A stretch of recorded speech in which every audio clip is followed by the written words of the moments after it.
Hello everyone, it's Ren here. I hope you're doing well, guys. Happy Tuesday. It's not so common that I'm releasing a video on Tuesday, but I'm feeling inspired, and there are probably reasons why I'm feeling inspired. So I want to just drill down a little bit deeper into this question of INFJs and Enneagram 4. Maybe bringing in some new perspectives or some more perspectives from other Enneagram types, maybe provide some comparisons. Because I feel like this is a topic where a lot of discussion is potentially going to be happening. It's already been happening in my previous video, and it just deserves more discussion. Because there are many among you who still think they're Enneagram 4, perhaps they're right, perhaps they're hesitating, perhaps they're like a bit lost, or they've been identifying with Enneagram 4 for a long time, and my previous video will kind of call things into question. So let's explore this further, right? But another thing that's important for you guys to know, and if you don't know, is that I have a new book out, The Infinite Soul, right? There's the Ecstatic Soul, and there's the Infinite Castle, my book, The Ecstatic Soul, on the INFJ, which you can still get, a reference book on the INFJ to understand the workings of the INFJ mind right in there, right? Deepest investigation available at the links below. I have my book, The Infinite Castle, which is a novel whose main character, the rumor has it, is an INFJ, but it's a novel. If you're into Kafka, Murakami and such, you would like it, I'm sure. And if you mix infinite and soul, you get the infinite soul. And my cardinal sin so far, and it might be the case until this weekend, is that I don't have the book in my hands to show you yet. I haven't actually received it from Amazon. I think there are some among you who have received the book already, so they have the book before I have it. How ironic is that? A suggestion I have, if you would be comfortable, is to share, why don't you share a picture of you with the books in your hands? Not your face, if you're not comfortable, but maybe just showing the book, your hands holding the book or something. It would be very nice if you could share that. But anyway, so yeah, The Infinite Soul, my new book, the sequel to The Ecstatic Soul, moving from the inner workings of the INFJ mind to INFJ life in the modern world, which is the topic of the new book. The ebook and the paperback, they're available. The first link there is going to lead you straight to it. Get a copy. It's less than $10, and so far people are loving it from what I hear. So get a copy, and you know there's always my Patreon page that you can also support, and it really helps. You'll find a link below. I don't know what you think of this new guest. Maybe you guys have noticed that there used to be Chainsaw Man. So who do you prefer? You need to be able to tell me. This guy? Some people love him, but some people think he's a bit triggering because of all of these chainsaws. Or this Buddhist sculpture. In this video, the Buddhism is going to accompany us on this spiritual journey. You know, and it's really chill and it's great. My wife brought it from her house in Algeria, even though Algerians are obviously Muslim, but they have this culture. So let me know. Do you prefer this person, or do you prefer Chainsaw Man? Let me know in the comments so I can take that into account for my future choices. Or maybe I could have alternating guests. I'm not even asking you that question in regard to Humphrey, because that dromedary, that, you know, camel, is just, he's been around for so long that there's no question he's bound to stay. But here we want to talk more about Enneagram 4. And we want to talk more about why I claimed in my previous video that Enneagram 4 is in fact less common for INFJs than you might think. And this might be a surprise. In fact, if I go to personality database, right, and I type Enneagram 4, I'd say number 1 is going to be INFJ. Let me check. What are they saying for INFJ? INFJ and INFP are the top types for Enneagram 4 on Person Database. So if I'm questioning, as I did in the previous video, when I had the nice little Palace of the Popes in Avignon in the background, if I claim this, well, clearly there are some strongly held beliefs and conceptions that are going to be shaken by it, and possibly some resistance. In fact, some resistance. And that's why I want to discuss it a bit more in detail, because the pushback has been very healthy. The pushback has been very civilized and very fruitful as well. You know, food for thought for me. People saying, listen, I'm INFJ, I'm Enneagram 4, and I still identify as that. No problem. You know, like, first thing I want to say to the INFJs who identify as 4s is no problem, because really there are INFJ 4s, no doubt about that, you know. My claim in the video, the previous video, is that they're not as common as people think they are, and they're not even in the top 3 most common Enneagrams for INFJs. I made this video arguing the exact same for type 2, and interestingly, the pushback was nowhere near as pronounced. Maybe this reflects the particular makeup of my community, maybe this reflects something else, maybe the argument is easier to make in the case of a type 2 than it is for type 4, but it's this idea of a strong connection between type 4 and INFJ is, like I said, it's not quite immovable, but it's really there, it's entrenched, and if we're going to question it, we need to go into a bit more detail.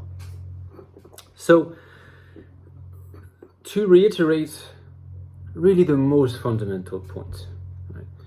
The most fundamental point why it is unlikely that type 4 is going to be a particularly common type for INFJs. Another way that you could phrase this is to say that Enneagram 4 is going to be a relatively,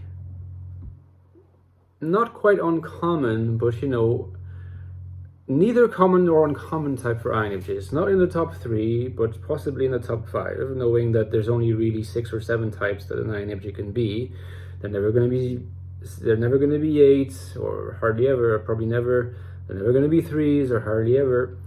And in fact, they're probably hardly ever going to be 7s either.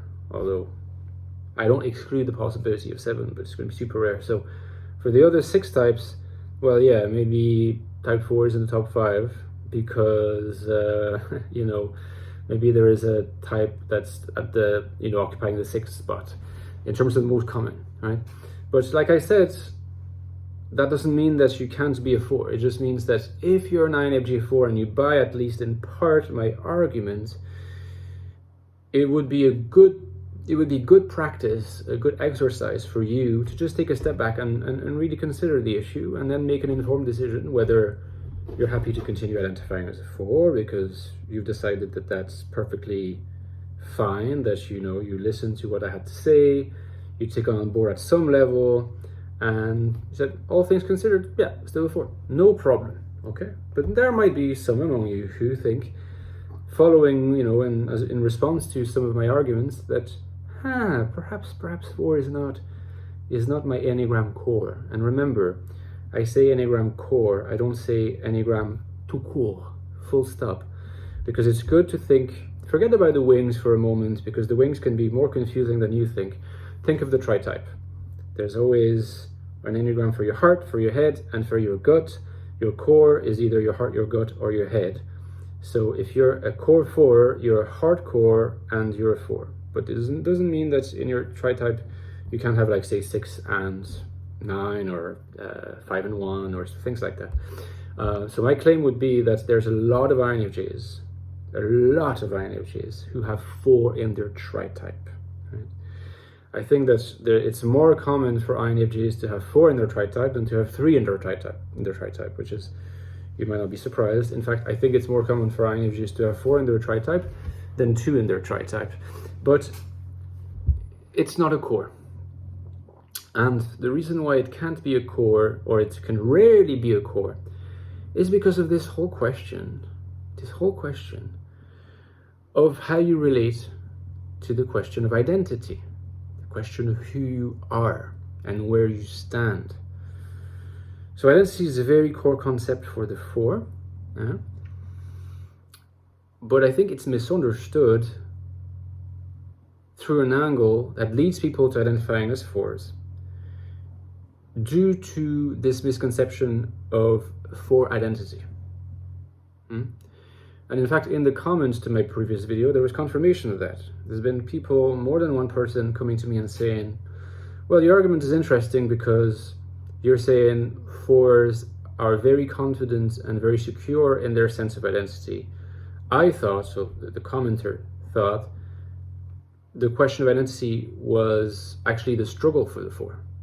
It was not to be taken for granted, right? So it's not something that they're super confident and comfortable within. It's something that they have to struggle towards and achieve throughout their life at many levels. And what I'm saying is, no, that's not the 4. The 4 is not struggling towards achieving a sense of identity. That's not the 4. If you feel this way, you're not a 4. You're not a core 4. Get used to the idea and look into what else you might be. And let me suggest that you're very likely to be a 6. And if you're not a 6, you're likely to be a 5. Okay? And maybe I'll have a bit of time in this video to explain the reasons. Otherwise, I'll explain that tomorrow in my Wednesday video, which will be dedicated probably to 5 or to 6, depending on my mood. Now, the distinction might seem subtle, but it really it means a world of difference. Okay? And in order to help you really navigate this difference, I'm going to be resorting to an example. Okay? An example from popular culture that everybody here, I'm confident, is a figure that is so famous that everybody here will know who they are. Okay? Michael Jackson. Okay. Now, Michael Jackson is an artist, passed away, who is universally considered type 4, and rightly so. Michael Jackson is a perfect example of a real type 4. Forget about the MBTI, right? Just don't worry about the MBTI. Consider type 4. Of course, I could have used David Bowie as another example. I could have used, what's his name? In some ways, David Bowie is an even better example. But he's not quite as, he's very famous, but Michael Jackson is like, you know, everyone in the world will know who he is. So that's why I want to use him as an example. But David Bowie would be a great example, and maybe I'll have a moment to explain why. Okay, Michael Jackson is a 4. We can agree on this, I hope. Right? There's no other type for him that is anywhere near close to hitting the nail on the head than 4 for Michael Jackson. Would you claim that Michael Jackson is struggling towards affirming? Would you claim that Michael Jackson is struggling towards securing a sense of identity? Right? In his work? No. Michael Jackson is very clearly super convinced and confident, is in symbiosis. Michael Jackson is in complete symbiosis with what he represents and what he stands for and his identity. Michael Jackson is not searching for his identity. Michael Jackson, and here's the crucial difference, is searching and struggling towards finding a means of expression for that identity. Music, singing, dancing, choreography, the aesthetics of his videos. That's not identity.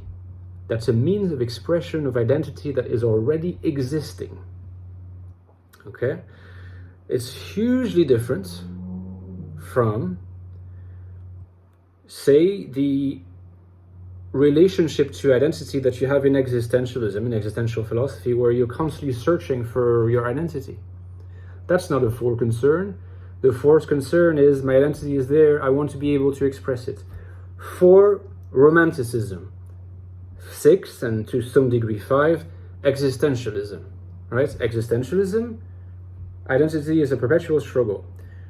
Romanticism, the expression of identity, finding the perfect little tone that you need so that you're able to convey to the external audience at the exact pitch that is you, what you stand for.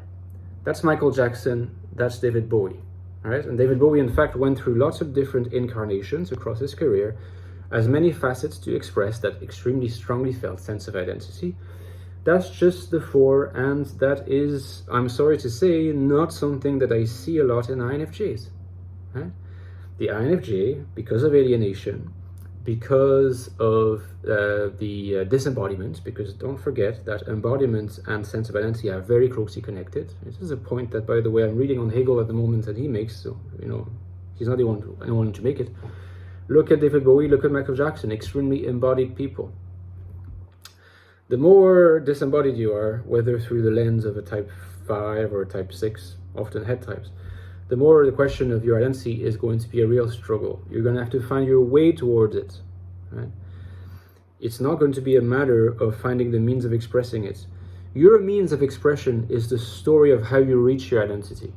Whereas in the case of a 4, your means of expression is a matter of how you already express this already extremely well-defined identity that is so vivid in your mind, is so vivid in your whole soul, that it's extremely difficult to know quite how to express it, because you're going to be like, oh, you know, like I can't quite express it because when I put it on paper or in video or in dancing, it doesn't quite capture it. It's always a little bit distant from what I want, right? Well, that is very four, but it is very non-alienated. It's very embodied. It's based in a very secure conviction of what your identity is and what you stand for. The struggle is the means of expressing it. It's not the identity itself. If you struggle with the sense of identity itself and not with the means of expressing it, you're not a four. You're something else. So hopefully I've been able to explore at a bit more length why INFJs are usually not core fours, even though they might think they are. Please give me more feedback, and let's see if there are still many among you who think they are core fours, and if so, that's okay. Okay guys, see you tomorrow, because tomorrow is the Wednesday video. Take care, bye-bye.